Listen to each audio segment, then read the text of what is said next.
Saudara, evakuasi jenazah Juliana Marins, pendaki asal Brasil yang jatuh di Gunung Rinjani akhirnya bisa dilakukan tim SAR gabungan. Dan tim SAR gabungan menyebut medan berpasir dan cuaca yang kerap berubah jadi kendala proses evakuasi. Jalan terus.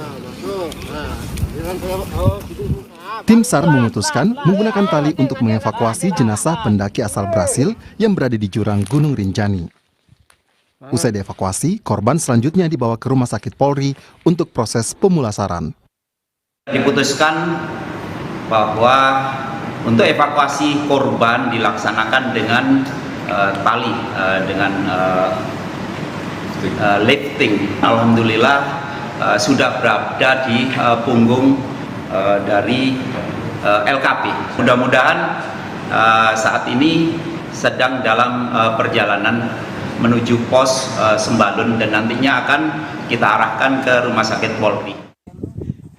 BPBD Nusa Tenggara Barat menyebut medan berpasir hingga cuaca yang kerap berubah jadi kendala proses evakuasi.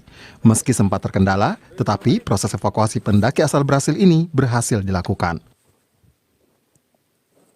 Kendala begitu dalamnya posisi jatuhnya korban, kemudian kondisi cuaca ditambah juga dengan kondisi geologi yang ada di sekitar tebing tersebut, yaitu berpasir dan memiliki batuan yang lapuk, sehingga harus hati-hati untuk menghindari jatuhannya batuan, termasuk juga pasir menimpa daripada petugas yang di bawah, termasuk juga korban yang akan diangkat ke atas.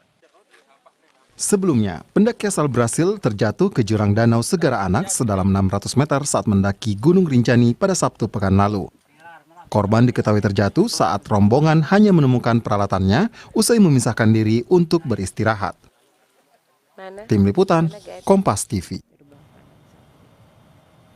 Dan untuk mengetahui proses evakuasi korban selengkapnya kita tanyakan jurnalis Kompas TV Fitri Rahmawati langsung dari Lombok, Nusa Tenggara Barat. Fitri, sejauh mana perkembangan evakuasi korban? Apa yang jadi kendala sebenarnya untuk upaya evakuasi ini? Ya, Juna dan juga saudara, hari ini, malam ini pada jenazah dari WNA Brazil sudah berhasil dievakuasi dan kami mendapatkan informasi bahwa keberhasilan evakuasi itu terjadi pada pukul 16.20 di mana jenazah dari WNA Brazil Juliana Marins ini berhasil diangkat ke Pelawangan oleh tim evakuasi yang melakukan proses evakuasi di wilayah tempat jatuhnya WNA asal Brazil ini.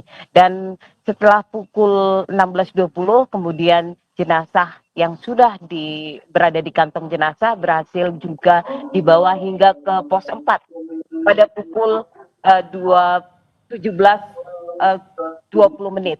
Dan di situ kemudian saat ini tim evakuasi tengah berjalan menuju ke pos 2. Dan saat ini kami di malam hari ini sedang menunggu proses evakuasi pada pukul 19.40 ini kami sedang menunggu proses evakuasi dan sekarang berada di pos SAR gabungan. Saat ini semua rekan-rekan media sedang menunggu kedatangan ambulan yang akan membawa jenazah dari Bukit Tiga yang melakukan proses evakuasi dengan bantuan ambulan ke lokasi tersebut. Awalnya kami memprediksi, Juno, bahwa akan melakukan tim SAR akan melakukan proses evakuasi itu menggunakan ambulan pada gerbang kandang sapi. Akan tetapi kemudian baru saja kami mendapat informasi bahwa ambulan tengah menuju ke SAR gabungan, ke posko SAR gabungan ini pada hari ini dan menurut rencana sekitar 2 atau 3 jam ke depan ambulan akan sampai di lokasi ini, Juna. Baik, Fitri, usai dievakuasi selanjutnya jika nanti berhasil begitu, korban akan dibawa kemana dan sudahkah ada pernyataan juga dari perwakilan kedutaan besar Brasil di Lombok?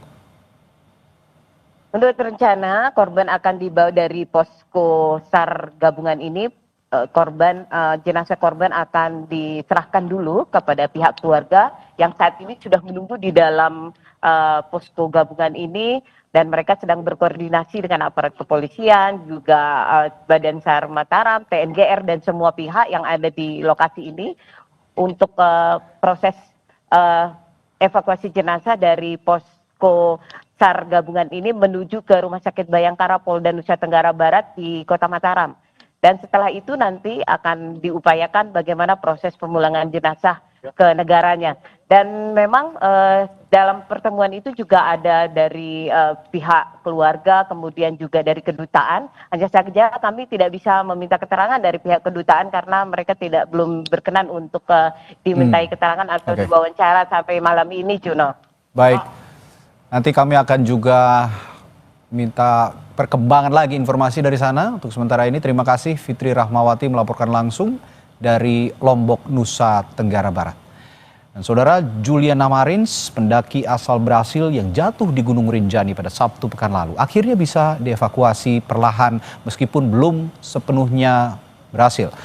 Tapi apa yang menyebabkan proses evakuasi baru bisa dilakukan beberapa hari kemudian? Hingga seperti apa prosedurnya atau SOP, standar operasional prosedur pendakian gunung? Selengkapnya kita ulas juga bersama Komandan Operasi Wanadri 28, Rizal Zulfikar. Selamat malam, Mas Rizal. Selamat malam, Mas. Mas Rizal, dari insiden ini apa yang Anda lihat terkait proses evakuasi korban? Ya baik, pertama kalau sebelum kita jauh melihat dari proses evakuasi, saya sangat setuju bahwa memang ada banyak kendala di lapangan yang tim lapangan yang biasanya paling mengerti detail. Ya. Yang pertama itu atau kondisi cuaca, terus terlepas dari kondisi cuaca dan kerumitan medan untuk pencapaiannya, biasanya itu juga setelah kita udah tahu titik temunya, ini metode untuk diangkat evakuasi itu akan sangat beragam, Yang kedua, dalam kondisi masih hidup atau sudah tidak hidup, itu juga sangat berbeda metodenya. Nah, ini sangat complicated.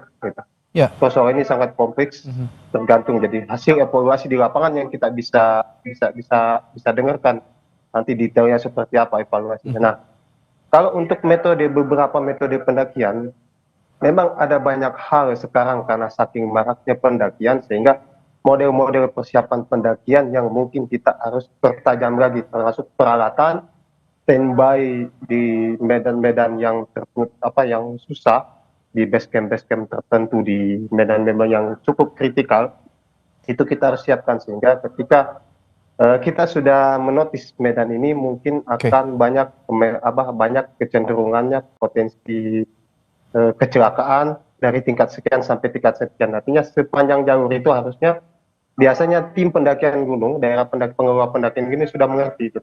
Nah, itu mungkin yang kita bisa jadikan SOP sebenarnya. Karena tiap medan operasi gunung-gunung pasti sangat khas, Mas.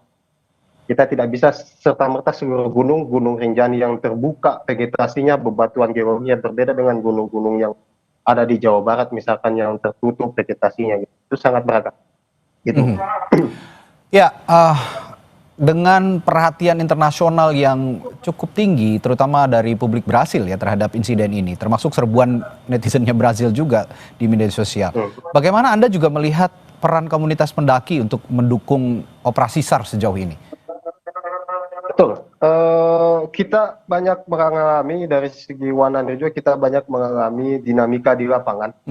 Karena yang harus kita pahami bahwa Indonesia ini dari segi relawan, kita ini bagian dari potensi SAR. Relawan tiap-tiap organisasi punya potensi SAR-nya masing-masing. Ya. Itu cukup menemui dinamika di lapangan untuk menyatukan persepsi kan gitu ya. Nah, sehingga kedepannya mungkin saran kami juga akan ada penyamaan persepsi SOP dan yang tingkat nasional sehingga kita cukup tidak terlalu beragam dalam fase aplikasi, karena ketika kita fase aplikasi, kita tidak lagi berbicara tentang konsepnya, tapi kita bicara tentang metode praktis dan teknis yang kita bisa lakukan cepat berdasarkan golden time dari seseorang survivor itu. Iya. Nah, berdasarkan pengalaman Anda juga sebagai pendaki, Mas Rizal, yang patut diwaspadai dan juga langkah yang diambil oleh Taman Nasional Gunung Rinjani selama evakuasi, apakah ini cukup untuk mencegah insiden serupa jika jalur pendakian di Pelawangan 4 Sambalun ini ditutup? Kalau terlepas dari itu kita harus mendata ulang, kita harus menganalisis kembali, variabelnya sangat banyak, sehingga mungkin kami juga tidak bisa langsung, mungkin akan ada diskusi yang lebih mendalam terkait itu gitu ya, karena variabel di pendukungan operasionalnya, jalurnya yang sudah safety atau tidak, itu nanti mungkin akan ada diskusi yang lebih lanjut mungkin Mas untuk ngebahas itu sehingga kita bisa secara komprehensif memutuskan, jadi menjadi keputusan bersama yang sangat baik jadinya. Ini saya ingin sedikit merunut kejadian pada saat korban terjatuh begitu ya. Korban ini diketahui berpisah sebentar dengan rombongan sebelum jatuh. Nah, kalau bicara tadi sempat disinggung sedikit, tapi sekarang kita melihat jalur pendakian Rinjani yang tidak mudah, sangat sulit. Saya tahu sekali pendakian ini tidak mudah begitu. Seperti apa prosedur dan pengawasan otoritas kepada pendaki sejauh ini sebenarnya? Seperti yang saya bilang, harusnya memang biasanya si pendakian gunung, sepengetahuan saya, jalur gunungnya Rinjani dari berbagai sisi jalur pendakian gunung itu sudah cukup profesional. Cuman saya nggak mengerti di celah di mana yang membuat ini. Tapi kalau sendiri memang itu harus jadi SOP standar yang bukan untuk SOP tim, bukan yang diterapkan untuk tim pengawas pengelola gunung itu sebenarnya, tapi lebih ke pendaki yang harus dipertegas. Jadi ada namanya standar body system, harus minimal berdua atau bertiga, yang tidak boleh. Itu harus betul-betul ditekankan. Karena kalau jujur diakui dari kasus-kasus yang kami data sebenarnya 70-80% pendakian itu hilang trouble, itu titik trouble-nya ketika dia terpisah dari rombongan, itu paling utama. Itu dia. Dan itu sebelumnya seharusnya memang ya Mas Rizal, sebelumnya memang ini terakhir dari saya, sebelumnya memang jika ingin mendaki sebaiknya para pendaki ini baik yang lokal maupun internasional begitu ya, ini mempelajari, ada track knowledge-nya terlebih dahulu sebelum mendaki ya, begitu ya Mas Rizal ya, seperti memahami jalur ataupun rintangan-rintangan yang harus dihindari. Betul Mas. Jadi gini, idealnya setiap pendakian gunung memang ada briefing dari pihak pengelola daerah situ, karena mereka cukup memahami jalur rute. Bahkan beberapa daerah itu mengharuskan mereka sudah harus ada teman sitimnya sudah yang punya pengalaman di jalur itu. Tapi terlepas itu harus dimatangkan lagi bahwa satu tim memang sudah harus mutlak, itu tidak boleh sendiri. Baik berdua, bertiga dan sebagainya. Jadi mereka harus saling menjaga, dan alat komunikasi dan alat navigasinya sudah harus distandarisasi lebih bagus lagi gitu. Kan sekarang aplikasi dan sebagainya sudah cukup banyak ya. Beda zaman dulu kita masih peta dan kompas. Kalau sekarang sudah digital semua, jadi saya pikir sudah terbuka untuk lebih baik lagi gitu, untuk meminimalisir, bukan menghilangkan. Kalau kita ini kan tidak kita bisa mungkin menghilangkan, tapi meminimalisir dan preventif. Ini yang harus kita pelajari dari peristiwa ini juga, ya meskipun Rinjani ini sudah banyak diketahui banyak orang, tapi sebaiknya yang baru pertama kali tidak memisahkan diri, tetap berada dalam kelompok begitu ya, sehingga jika terjadi hal serupa bisa dihindari begitu ya, ada insiden-insiden serupa terjadi kembali di kemudian hari. Semoga ini menjadi insiden terakhir yang bisa kita pelajari dan tidak terulang di kemudian hari. Terima kasih Mas Rizal Zulfikar, Komandan Operasi Wanadri 28, telah berbagi pandangannya di Sapa Indonesia Malam. Selamat malam, sampai jumpa lagi Mas Rizal.